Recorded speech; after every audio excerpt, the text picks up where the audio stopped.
मधुराधिपतेरखिलम मधुरम। भगवान कृष्ण का सब कुछ मधुर है। अनेक भक्तों ने भगवान कृष्ण पर लिखे हमारे आध्यात्मिक उपन्यास कृष्ण एक रहस्य को पढ़कर हमारे साथ अनेक आश्चर्यजनक बातें साझा की। उनकी कुछ सूचनाएं मैं बस आपको दे रहा हूं। एक भक्त का भाव आया है, वह बाद में सुनाया जाएगा। बात क्या है कि अनेक भक्तों ने कहा कि उनके जीवन से क्रोध, ईर्ष्या, द्वेष इत्यादि मनोविकार न जाने कितनी तीव्रता से कम होते चले गए और उनको मालूम भी नहीं पड़ा जब से उन्होंने कृष्ण एक रहस्य आध्यात्मिक उपन्यास का अध्ययन आरंभ किया। अब उन्होंने पूछना आरंभ किया कि ऐसा उनके साथ क्यों हुआ। ये मनुष्य की जो बुद्धि है ना, ये हर चीज़ का कारण पूछती है, हर चीज़ का कारण। इसे शहद खिला दो तो पूछेगी कि ये मीठा क्यों है। अब उसका स्वभाव है मीठा होना, लेकिन बुद्धि का स्वभाव क्या है कि हर चीज़ पर प्रश्न चिन्ह लगाना कि ऐसा है तो ये क्यों है। सहज भाव से स्वीकार नहीं करते। यदि कोई रोगग्रस्त होता है तो निदान पूछता है कि मैं कैसे इससे मुक्त होऊं, इतना अधिक मैं रोगग्रस्त हूँ। और जब वह रोग से मुक्त हो जाता है तब फिर पूछता है कि रोग से मैं मुक्त किस प्रकार हो गया, इस दवाई में ऐसा क्या चमत्कार है, इस दवाई को ये शक्ति कहाँ से प्राप्त हुई, इत्यादि इत्यादि बहुत सारे प्रश्न होते हैं। अर्थात कि बुद्धि सदैव प्रश्नों से घिरी रहती है। तो वे भक्त जिन्होंने कहा कि हम सांझ होते ही शराब के प्याले उठा लेते थे, हर समय धूम्रपान करते थे, क्रोध करते थे, ये सारी चीज़ें अचानक से हमने देखा उनका ग्राफ नीचे गिर गया। और ये उस दिन से गिरना शुरू हुआ जिस दिन से हमने कृष्ण एक रहस्य का अध्ययन किया। तो ऐसा क्यों हुआ? तो आज उस क्यों पर थोड़ा सा प्रकाश में डाल रहा हूँ। वास्तव में ये जितने भी आध्यात्मिक उपन्यास हैं, ये एक दूसरी मनस्थिति में लिखे गए हैं जिसे समाधिस्थ अवस्था कहते हैं। और समाधिस्थ अवस्था में जो भी रचना तैयार होती है उसके अंदर एक गहरा आकर्षण होता है, एक औषधीय गुण होता है, एक चमत्कार होता है, एक शक्ति होती है। शायद आपने सुना हो कि प्राचीन काल में कुछ ऐसी पुस्तकें हुआ करती थीं कि यदि उनके शब्दों का उच्चारण किया जाए, उन पुस्तकों को बोल बोल कर पढ़ा जाए तो उनके भीतर जो शक्तियां हैं वे जागृत हो उठती थीं। ठीक कृष्ण एक रहस्य आध्यात्मिक उपन्यास के साथ बिल्कुल यही घटना है। इसे अनेक महायोगियों का आशीर्वाद प्राप्त है, अनेक सिद्धों ने इसे आशीर्वाद दिया। और जो सबसे बड़ी बात है कि हनुमान जी ने इन्हें समाधिस्थ अवस्था में लिखवाया है। तो आप सोचिए कि जिस रचना को स्वयं हनुमान जी एक उच्च तल पर ले जाकर लिखवा रहे हैं, उसके भीतर क्या नहीं होगा। कृष्ण अर्थ ही है आकर्षण, एक गहरा आकर्षण। और इसमें कृष्ण का वह रूप दिखाई देता है जो आज तक किसी ने नहीं देखा। अनेक भक्त जिन्होंने भी इस आध्यात्मिक उपन्यास का अध्ययन किया, उन्होंने यही कहा कि हमने जीवन में पहली बार कृष्ण को देखा है। जन्म से कृष्ण कृष्ण भजते रहे, जन्म से उसकी प्रतिमा का पूजन करते रहे, जन्म से जन्माष्टमी मनाते रहे, लेकिन कृष्ण को हम जान नहीं पाए, समझ नहीं पाए, देख नहीं पाए। किंतु यह उपन्यास, ये कृष्ण एक रहस्य जैसे एक सोपान के समान है, एक सीढ़ी के समान है जो हमें उस छत पर ले जाता है जहाँ पर कृष्ण साक्षात खड़े हैं। और अनेक भक्त एक प्रकार से दीवानगी की स्थिति तक पहुँच गए। इसका अध्ययन करने के बाद एक मस्ती छा गई, एक ऐसा आभामंडल उनके चारों तरफ निर्मित हुआ कि उन्हें लगा कि पूरे ब्रह्मांड में सिर्फ कृष्ण ही कृष्ण गूंज रहे हैं और कृष्ण की सुवास से, उसकी सुगंध से वे सुगंधित हो उठे हैं। तो ये सारे जो भीतर के एक घटनाक्रम हैं, भीतर के घटनाक्रम, वे सारे इससे प्रभावित होते हैं। और हमारे जो अनंत अनंत चक्र हैं, उन अनंत चक्रों को जाकर कृष्ण की ऊर्जा जब स्पर्श करती है तब उनमें स्पंदन होता है, कंपन होता है, उनमें संगीत का उत्पन्न होता है।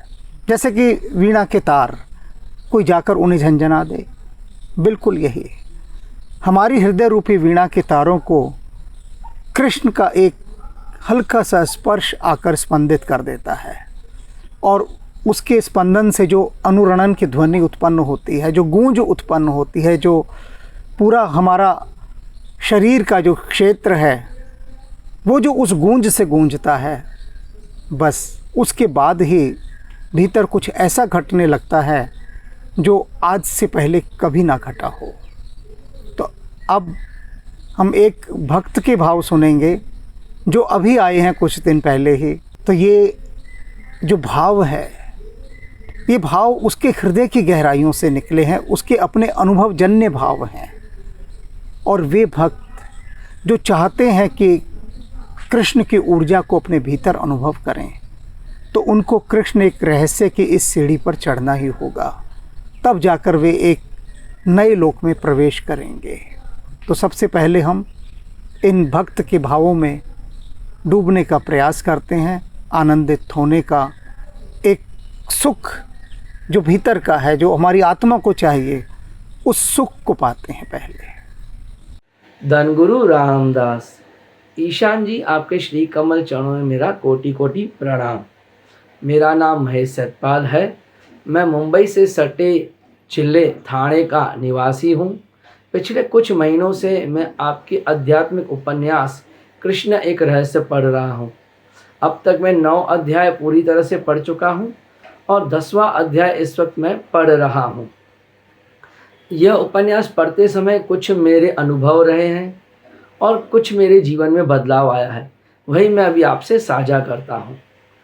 पहला मेरा अनुभव ये है, जिस प्रकार आपने अपने रामचरितमानस की व्याख्या करते समय एपिसोड्स में आपने ये बात बताई है कि ये उपन्यास आपने नहीं लिखे, भगवान श्री हनुमान जी की कृपा से आपने ये लिखे हैं।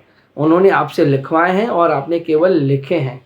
ये बात मैं खुद कह रहा हूँ, मैं स्वयं कह रहा हूँ कि 100% सत्य है। ये कहने का कारण ये है कि इसमें कई सारी ऐसी बातें हैं, कई सारी ऐसे रहस्य हैं जो मुझे बिल्कुल भी नहीं लगता कि जनमानस को पता होंगी या उतने गहराई के तल तक पता होंगी। खास करके जिस प्रकार आपने लिखा है माता सुमति, जो कि सुदामा जी की अर्धांगिनी है, उनका चरित्र जिस प्रकार से आपने लिखा है वो शायद हनुमान जी की ही कृपा से आपने लिखा है। जो प्रेम माता सुमति का बिना कृष्ण जी को देखे कृष्ण के प्रति था और जो उनका भाव, जो उनकी भावना थी, वो तो केवल और केवल हनुमान जी की कृपा से ही लिखा जा सकता है। ये मेरा विचार है। दूसरा, मैं ये मानता हूँ, मैं ये मान रहा था अब तक लगभग 20-22 साल से, मैं, मेरी माता जी या कई सारे लोग जिनसे मैं मिला था, या कभी कभी अध्यात्म जीवन पे चर्चा होती थी तो 2-5 मिनट के लिए हम ये समझते थे कि महाभारत युद्ध के पीछे एक बहुत बड़ा कारण था, और वो कारण था कि दुर्योधन का अपमान किया गया था माता द्रौपदी के प्रति। और वो अपमान क्या था कि द्रौपदी माँ ने कहा था दुर्योधन से अंधे का पुत्र अंधा। आज तक पिछले 20-22 साल से मैं ये समझ रहा था, पर जबकि ये 100% असत्य है। अब सत्य क्या है, ये तो आप जो भक्तगण हैं, जो कृष्ण प्रेमी हैं, उनको ये बात जानने के लिए, ये सत्य जानने के लिए आपके आध्यात्मिक उपन्यास कृष्ण एक रहस्य पढ़नी होगी। तीसरा, वैसे तो मैं हर रोज़ ये उपन्यास नहीं पढ़ता, हफ्ते में कभी 2 बार और कभी मौका मिले तो 3 बार पढ़ता हूँ। शाम के समय 4, साढ़े 4, 5 के बीच में मेरा नेम है। वो भी मैं 20 मिनट, 25 मिनट या बहुत ज़्यादा हुआ किसी दिन पे आधा घंटा पढ़ता हूँ। जब मैं ये पढ़ के बंद करता हूँ उपन्यास, तब मुझे एक नहीं कई बार मेरा ये अनुभव रहा है कि कोई ऐसी सकारात्मक ऊर्जा पूरी तरह से मुझे घेरे हुई है, अपने कंट्रोल में रखी हुई है और कहती है बैठा रहे और अपनी आंखें बंद कर कुछ समय के लिए, और जो भी तूने पढ़ा है वो पूरी तरह से ग्रहण करने की कोशिश कर। 2 मिनट 3 मिनट तक मैं बैठता हूँ, मुझे ऐसा लगता है कि अब मैं थोड़ा शांत हूँ, अब मैंने ग्रहण किया है, उसके बाद ही मैं उठ पाता हूँ। ऐसा मुझे लगता है कि ये प्रेमी या भक्त के ऊपर डिपेंड करता है।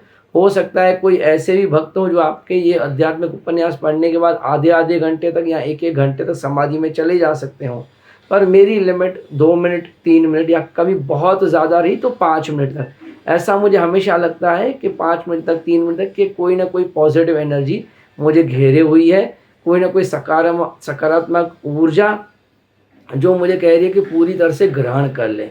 ये मेरा तीसरी अनुभव है। चौथा अनुभव जो है वो मेरा नहीं, मेरी माताजी का है और मेरे जीवन का बदलाव है। अब वो क्या है कि काफ़ी ज़्यादा मैं क्रोधित हर समय हर छोटी बात पे रहता था।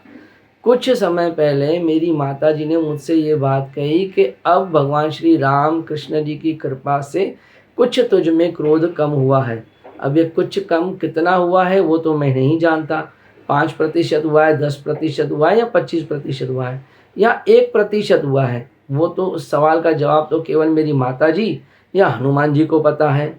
पर मैं यह कहूँगा यदि 1% भी कम हुआ है तो उसका पूरा का पूरा श्रेय हनुमान जी को, आपकी इस आध्यात्मिक उपन्यास कृष्ण एक रहस्य को जाता है, भगवान श्री कृष्ण को जाता है। ये मेरी माताजी का चौथा अनुभव या मैं ऐसा कहूँ मेरे जीवन का बदलाव। अंत में मैं ये वीडियो ख़त्म करने से पहले यही कहूँगा कि खास करके वो भक्तजन, खास करके वो प्रेमी, कृष्ण प्रेमी जो अपने जीवन में, जो अपने आध्यात्मिक जीवन में ऊंचा उठना चाहते हैं, प्रगति करना चाहते हैं, उनके लिए तो यह कृष्ण एक रहस्य इज़ अ मस्ट, उनको पढ़ना ही पढ़ना चाहिए ये उपन्यास, ताकि वो अपने जीवन में और बदलाव लेके आ सकें और अध्यात्म जीवन में ऊंचा उठ सकें। इतना ही नहीं, एक मैं आपको और बात बता रहा हूँ, कृष्ण जी की ही कृपा से, भगवान राम की कृपा से मैं एक और पुस्तक ऑर्डर करने वाला हूँ।